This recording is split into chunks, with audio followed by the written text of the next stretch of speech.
Good morning student. क्या हाल चाल हैं आप लोगों के? आप लोग कैसे हैं? मैं इमरान खान पुनः आपके बीच मैं फिर से आप सभी लोगों का अपने YouTube चैनल में हार्दिक स्वागत करता हूं। आज मैं एक बेहद इम्पॉर्टेंट टॉपिक लेकर आपके बीच आया हूं। वो है हाइजेनबर्ग अनिश्चितता का सिद्धांत, हाइजेनबर्ग अनसर्टेनिटी प्रिंसिपल। तो बच्चों, ये है क्या? जब इलेक्ट्रॉन की दोहरी प्रकृति या द्रव्य के दोहरी प्रकृति, कण तथा तरंग दोनों गुण होने के कारण यहीं से हमारे बीच उसी आधार पर हमारे बीच एक वैज्ञानिक आए जिनका नाम था वर्नर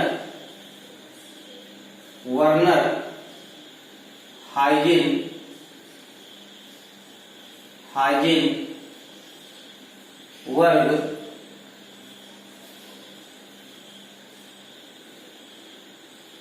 1927।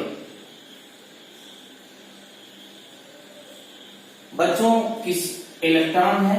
इलेक्ट्रॉन जो है एक पार्टिकल्स है और साथ ही साथ इसमें क्या है, वेग के भी गुण है। वेग के गुण का मतलब क्या है? ऐसे जो है वेग का कैरेक्टर है इस प्रकार से। तो जब दोहरे प्रकृति होने के कारण वर्नर हाइजेनबर्ग ने एक सिद्धांत दिया। इस सिद्धांत के अनुसार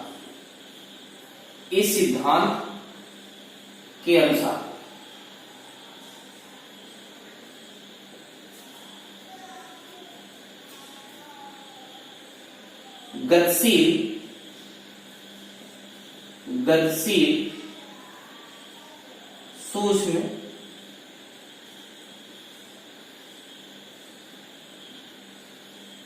कण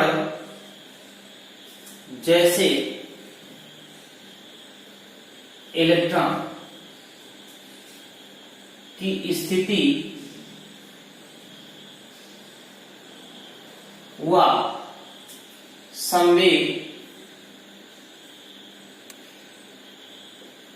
दोनों एक साथ निर्धारित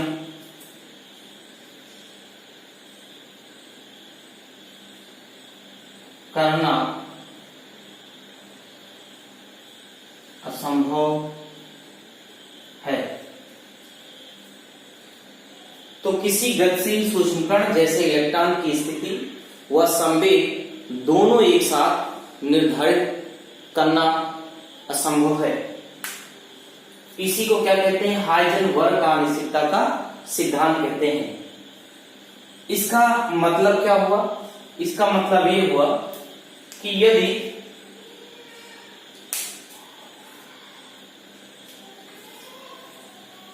यदि कोई सूक्ष्म कण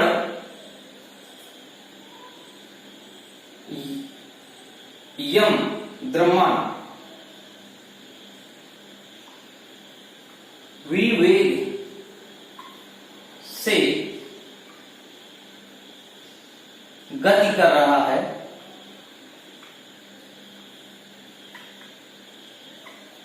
तो संवेग, तो बच्चों संवेग क्या होगा? संवेग P बराबर हो जाएगा m इंटू वी।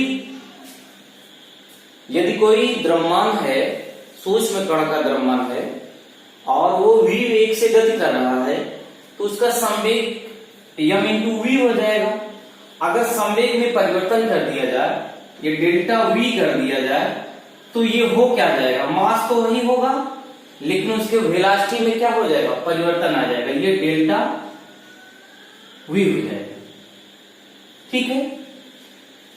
यदि किसी कण की जो स्थिति है उसकी जो है अनिश्चितता डेल्टा एक्स है, अनसर्टेनिटी जो है डेल्टा एक्स है, तो delta x into delta P is greater equal H upon 4 pi.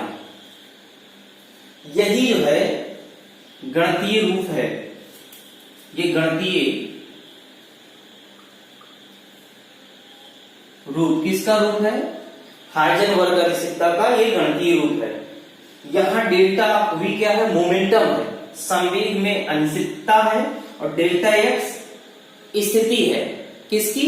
Electron की या सूक्ष्म कण की।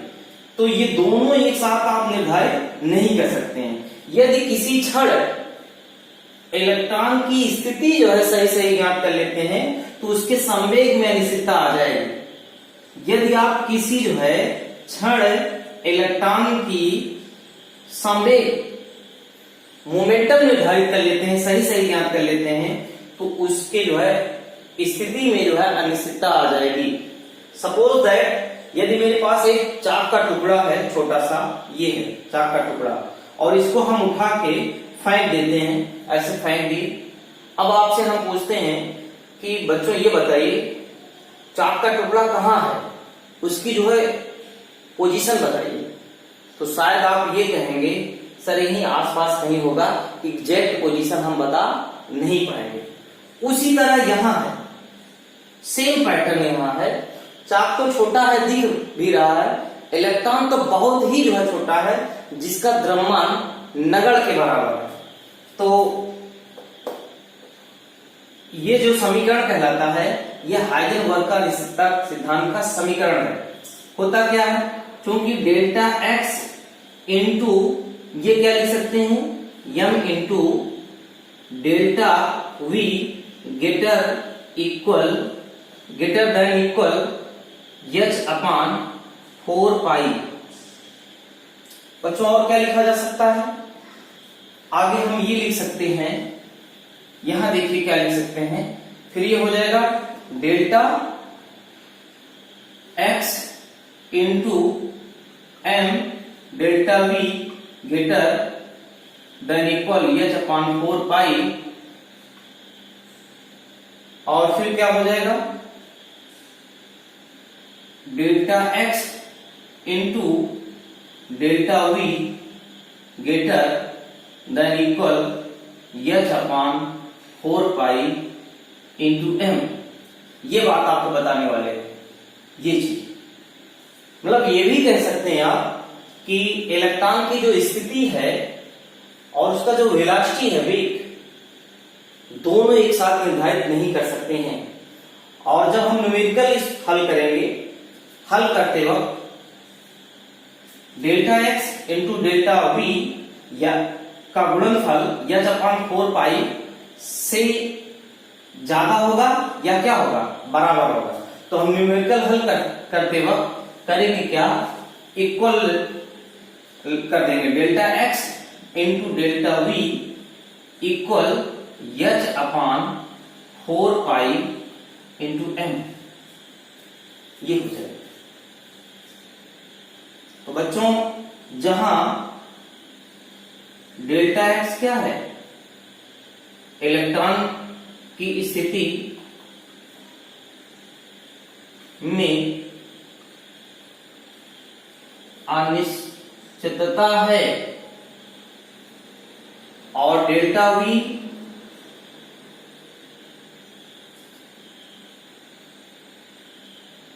वेग में अनिश्चितता है, और डेल्टा पी कहीं लिखा होगा तो संवेग में अनिश्चितता है। ये हो जाएगा।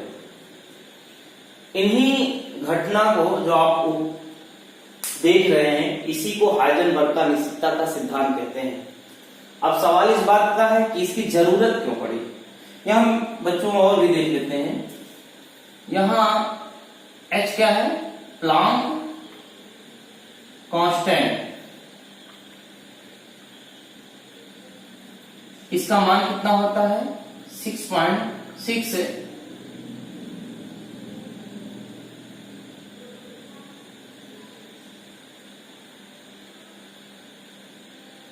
6.6 इंटू 10⁻30 जूल सेकेंड, ये लिख दीजिए, इसका मान ये होता है। और यहाँ इलेक्ट्रॉन क्या है, इलेक्ट्रॉन का जो द्रव्यमान होगा 9.1 इंटू 10⁻31 kg, ये होता है। अब इसका एप्लीकेशन हम देख लेते हैं। क्या देख लेंगे? एप्लीकेशन। इससे हमें क्या लाभ है,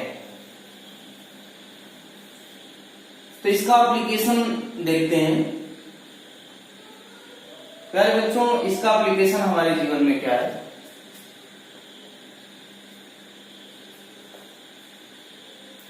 दैनिक जीवन में, तो दैनिक जीवन में इसका कोई जो है महत्व नहीं है। आप सही सही जान लीजिए कि दैनिक जीवन में इसका कोई महत्व नहीं है। और अगर हम देखेंगे तो जो बड़े कण हमारे जितने हैं उनके जो है वेलोसिटी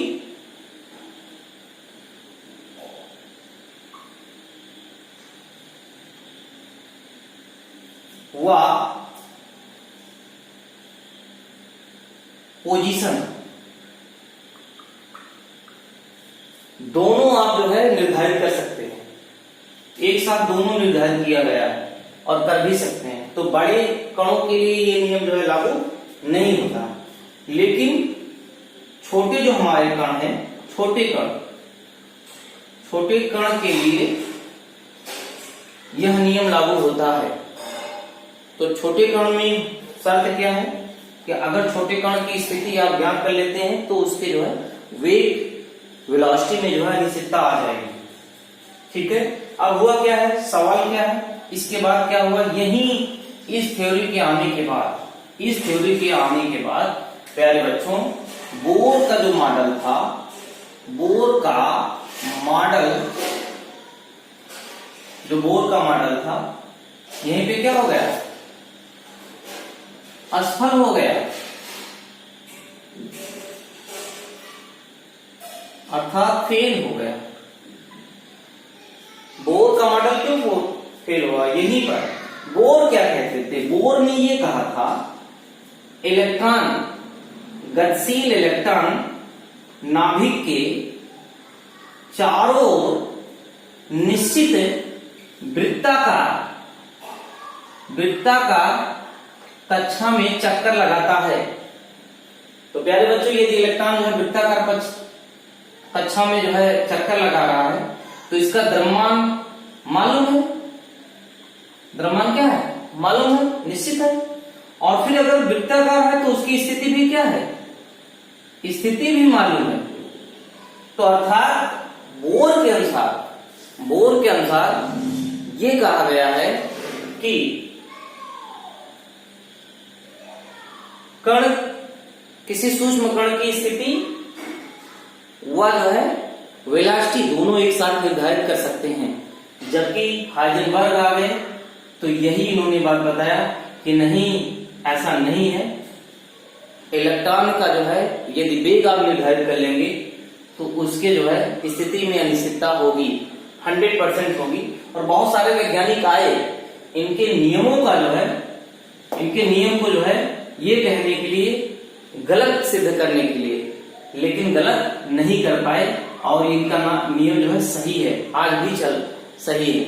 तो इस प्रकार से, और बोर ने जो है एक बात और यहाँ पे आप समझ लीजिए, बोर का एक मॉडल और फेल हो गया, ये तरंग के बारे में बता पाए कि जो पार्टिकल्स होते हैं उनमें वेग का नेचर होता है।